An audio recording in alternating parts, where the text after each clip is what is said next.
warahmatullahi wabarakatuh.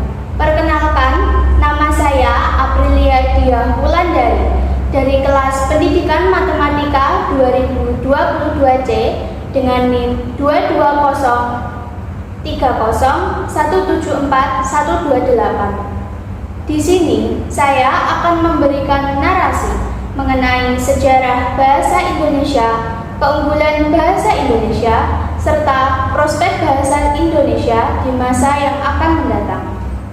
Bagi negara Indonesia, bahasa Indonesia adalah bahasa nasional yang dijadikan sebagai pemersatu dan acuan bahasa. Bahasa Indonesia menurut sejarah merupakan varian dari bahasa Melayu. Bahasa Melayu menyerap beberapa kosakata dari berbagai bahasa seperti bahasa Sangsekerta, bahasa Persia, bahasa Arab, dan bahasa Eropa yang muncul dalam berbagai variasi. Perkembangan bahasa Melayu di Nusantara mempengaruhi dan mendorong tumbuhnya rasa persatuan dan persaudaraan bangsa Indonesia. Oleh karena itu, para pemuda Indonesia yang tergabung dalam sebuah perkumpulan pergerakan yang mengangkat bahasa Melayu menjadi bahasa Indonesia, yang juga sebagai bahasa persatuan untuk bangsa Indonesia pada Kongres Sumpah Pemuda II pada tanggal 28 Oktober 1928. Setelah itu, diselenggarakan Kongres Bahasa Indonesia yang pertama pada tanggal 25 sampai 28 Juni 1938 dengan tujuan untuk menjadi pedoman bagi semua pengguna bahasa, mengatur bahasa, dan agar bahasa Indonesia tersebar luas. Bahasa Melayu diangkat menjadi bahasa Indonesia dikarenakan bahasa Melayu sebagai lingua franca atau bahasa perhubungan, kesederhanaan sistem atau mudah dipelajari, dan tidak kenal tingkatan tutur. Psikopolitik atau kesukarelaan suku Jawa, suku Sunda, dan suku-suku lainnya dalam menerima bahasa Indonesia sebagai bahasa nasional dan kesanggupan bahasa atau adatif, yakni bahasa Melayu memiliki potensi sebagai bahasa kebudayaan dalam arti yang luas. Perkembangan bahasa Indonesia terus meningkat pesat, bahkan melebihi bahasa induknya yaitu bahasa Melayu. Bahasa Indonesia memiliki keunggulan historis, hukum, dan linguistik. Bahkan di tingkat internasional, bahasa Indonesia telah menjadi bahasa terbesar di Asia Tenggara dan persebarannya telah mencakup 47 negara di seluruh dunia. Serta, bahasa Indonesia juga sudah diajarkan sebagai mata kuliah di sejumlah kampus kelas dunia di Eropa, Amerika Serikat, Australia, dan pada beberapa perguruan tinggi terkemuka di Asia. Dengan semua keunggulan yang dimiliki bahasa Indonesia dari aspek historis, hukum, dan linguistik, maka bahasa Indonesia telah menjadi bahasa yang diakui secara internasional. Untuk itu, bahasa Indonesia layak untuk dijadikan bahasa yang duduk di posisi terdepan.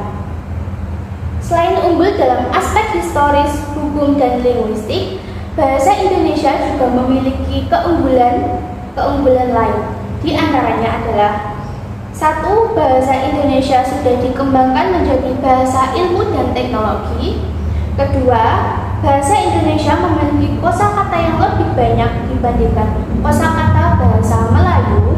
Yang ketiga, penutur bahasa Indonesia berjumlah sekitar 269 juta penutur baik di dalam maupun di luar negeri. Yang keempat, ada sebanyak 428 lembaga penyelenggara bahasa Indonesia bagi penutur asing atau BIPA. Dan yang terakhir, bahasa Indonesia diperkaya oleh ratusan bahasa daerah yang tersebar di seluruh penjuru tanah air. Bahasa Indonesia pada masa-masa mendatang diharapkan lebih menampakkan peranannya dalam kehidupan modern, sebab bahasa Indonesia tidak hanya sekadar sebagai alat berkomunikasi dalam masyarakat yang memiliki latar belakang bahasa dan budaya yang beraneka ragam, tetapi juga merupakan bentuk sikap budaya bangsa Indonesia. Alangkah baiknya perkembangan bahasa Indonesia diikuti pula dengan pengajaran bahasa Indonesia yang baik dan benar agar tetap terpelihara hingga ke generasi selanjutnya. Hal ini dapat terwujud apabila pembinaan dan pengembangan bahasa Indonesia berjalan dengan sebaik-baiknya dengan memanfaatkan setiap peluang yang ada seperti dukungan dari pemerintah dan berbagai pihak lainnya dalam berbagai bentuk. Prospek bahasa Indonesia sebagai bahasa pengantar di Asia Tenggara sangatlah besar. Mengingat kekuatan yang dimiliki oleh bahasa Indonesia dan posisi strategis wilayah Republik Indonesia, serta potensi sumber daya alam yang melimpah ruah, menjadi daya tarik tersendiri bagi orang asing untuk datang ke Indonesia. Bahasa Indonesia mendapat karunia yang besar karena para pemuda kita berhasil menyepakati bahasa Indonesia sebagai bahasa pemersatu. Bahasa Indonesia juga berpotensi menjadi bahasa internasional. Potensi tersebut dapat dilihat dari beberapa faktor, misalnya bahasa Indonesia yang sangat mudah dikuasai, lafal bahasa Indonesia yang tidak sulit, sehingga orang asing yang belajar bahasa Indonesia akan mudah untuk mempelajarinya. Demikian yang dapat saya sampaikan mengenai sejarah bahasa Indonesia, keunggulan bahasa Indonesia, serta prospek bahasa Indonesia di masa yang akan mendatang. Apabila terdapat kesalahan-kesalahan saya dalam bertutur kata, saya mohon maaf yang sebesar-besarnya. Terima kasih. Wassalamualaikum warahmatullahi wabarakatuh.